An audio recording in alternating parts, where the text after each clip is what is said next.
So I recently watched a movie called Cool World. I'm sure plenty of people are aware of it, but I had so many feelings and concerns that I started writing down and taking notes, and I feel like the only way I'll be able to fully realize how I'm feeling about it is to make a video essay about it and how it's haunting me. I'm just looking for my primer because I feel like I was going to do this also just on my desktop. I might have to skip that step. That's really lame. But then I was looking at my face and I noticed a lot of things. And I also don't think I could sit with my hands in my lap. I don't know what to do with my hands anyway in general life. So it's not like talking and making eye contact with the screen was going to give me any help. So farts. Let me think. What does it even look like? What does my primer look like?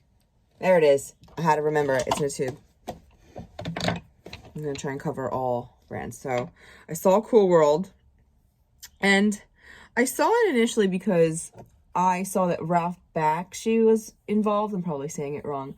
And he's an animator director who has done some very crazy stuff in the past. So I know him from Wizards is a movie I have, which is just as banana pancakes crazy plot-wise, and I guess visually in some ways it's Cool World, but at least all of the characters in that movie seem like they were in the right plane of dimension, and I'll get to that because it's a huge part of Cool World is that nobody is standing right. Like, so if I were talking to a creature, it would be like just walking across the screen like this, or there'd just be a bunch of them running across the screen.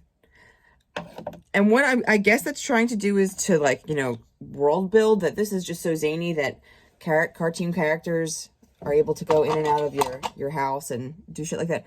We're cutting this part out. This part's stupid. Anyway, so Ralph Bakshi has actually got a lot more notoriety from different properties he's done. Lord of the Rings specifically, and Fritz the Cat movie based on the Crumb comics.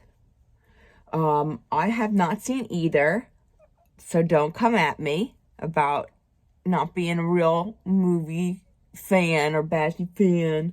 I'm not a fan of Lord of the Rings. I just am not. It's not my thing.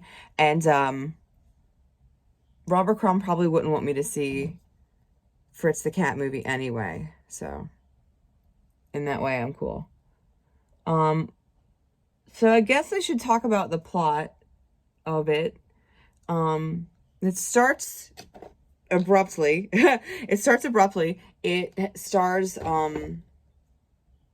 Brad Pitt, and he's coming home. It's 1945, and he's coming home from the war. And there's this nice scene of all these ladies waiting for their men at the terminal or wherever the plane lands in 1945. Anyway, he's reunited with his mom. He sees his mother in the crowd, and he runs to her, and they hug. Cut to, he's at the house with his mom. He's now in a nice suit, like a little zoot suit, and it's really great. And he's hugging his mom. She's cooking. He's like, hold on one second. Let me show you something. I want a motorcycle. Let's go on a ride. They go on said ride. She is flung from the motorcycle in an accident, as is he. She dies. At this exact moment, he is then sucked into Cruel World, a totally toon world by Professor Whiskers, who has this thing called the spike. It's maybe the dream spike is the spike. And he's able to rip through the fabric of his reality and into ours. And at this moment, he sucks in Brad Pitt. You get maybe 5 seconds with Brad Pitt in this world, sitting down, seeming all doped up, because he's like, this isn't real. And then we're now in 1992. I want to bring up some themes that jumped out right away from my initial viewing. So there's a whole thing of sexual repression that I would say is the main theme. Maybe we'll get to that later. Let's get back to that. So 1992, we're with a guy named Jack in a jail cell, and Jack is drawing cartoons of characters from Cool World. He is then released from prison. Like, things seem to happen so quickly and sequentially.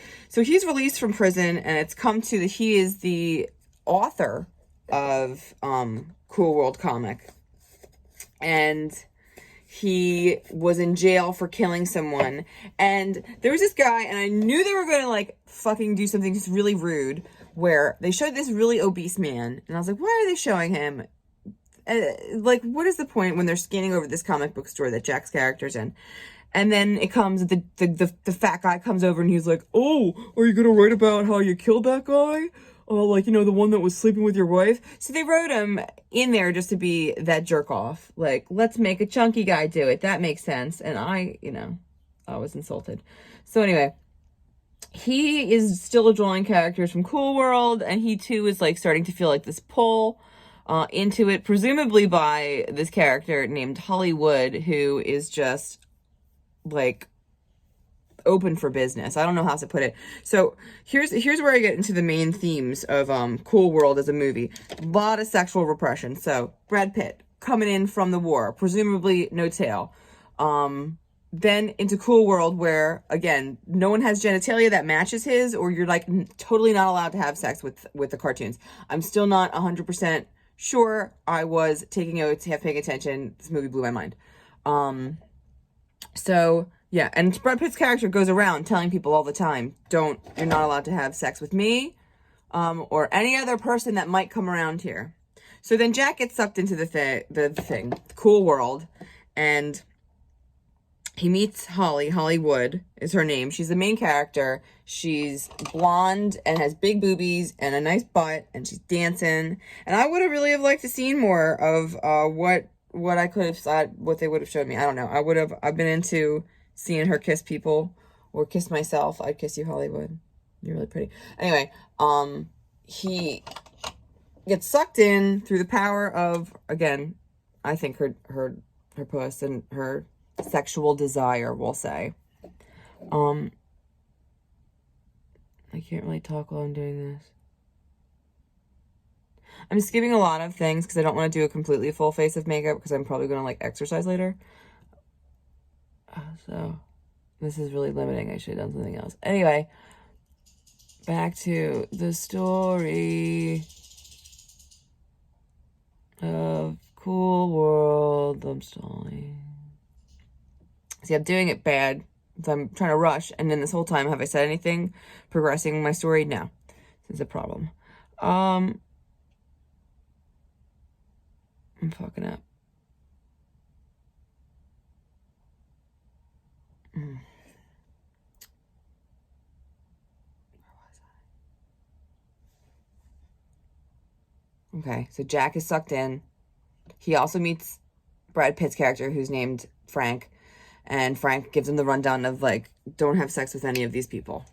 You're not allowed. And then, of course, Frank does. He has sex with Hollywood, who, this whole time knew. She knew it. She knew that if she had sex with a dude, that would make her real. So, that's what she does. She has sex with Jack, and then she becomes real. And then her and Jack leave Cool World through a magic door. Before that, she also like attempts to kill Frank, Brad Pitt's character's partner, because Brad Pitt's character is like a cop, but it's, I thought, very poorly established. Because literally they just refer to his partner as his partner, so that's a clue. He drives around, and I guess he shouts at people about not having sex with each other. So they go into the real world. It's an issue. She is just, her hungers for life are way too extreme. He can't handle her. She's like telling people she'll do him all over, and he's like, you can't do that. And she's like, you're limiting me. Brad Pitt character gets there. I'm gonna start going really fast now because we're nearing a 10-minute mark on this. It culminates, so she knows where that spiky thing is. Remember that spike? Remember that thing in the beginning of the movie? Well, she remembers where it is. It is now. It's at the top of this building, and she's convinced that if she touches it, that it'll help her. Oh, God damn it. I skipped the whole thing. So they're in a club, right? And she's trying to be sexy and dance, and then suddenly she starts flashing in and out of being this tune who she never looked like in the first place. But that's what they decided to do. Do I want to put lipstick on? I might as well. I can't talk on doing this. Can you hear me? Do you understand me? I don't think I can think. I can't regulate my attention well enough to do this. Or